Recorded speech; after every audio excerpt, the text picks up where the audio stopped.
Over the years, the Singapore government has shifted its focus from sports participation to sports excellence. This can be seen in its recent heavy investment in sports infrastructure, facilities, and even rewards and incentives. Despite this, there is still pervading sentiment that sport in Singapore is an unviable career path. So, is Singapore a conducive environment for developing our young athletes? And are current efforts to support our athletes sufficient?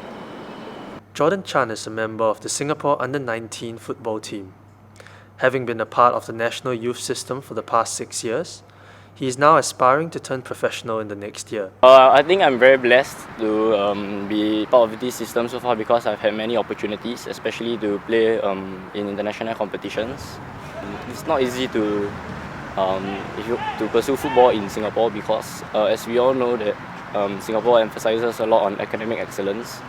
So it's a big struggle because in Singapore it's very tiring physically and mentally to go through a whole day of school 5 days a week and then to train probably 1.5 hours 5 to 6 days a week. Yeah. This emphasis on education could also lead to children not being exposed to sports and games from a young age, which hinders their subsequent development. National Football Academy coach Takuya Inui talked about some challenges he has faced when coaching Singaporean youth. From 14 years old to 18 years old to develop individually especially.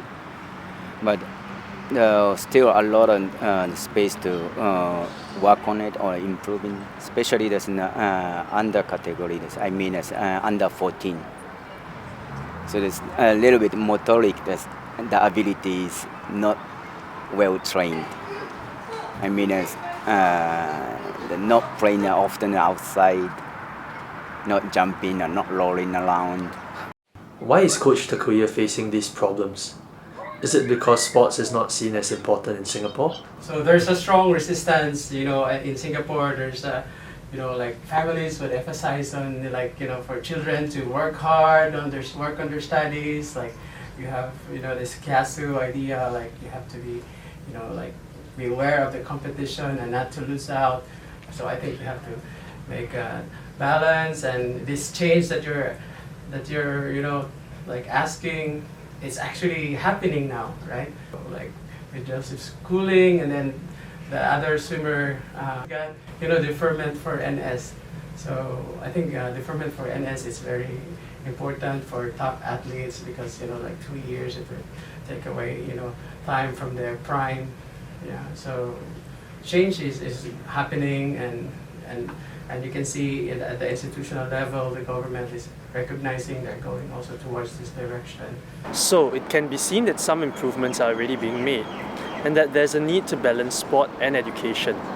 However, given the opinion of many Singaporeans, perhaps it is more important to first change their mindset so that they see sport as a viable career path.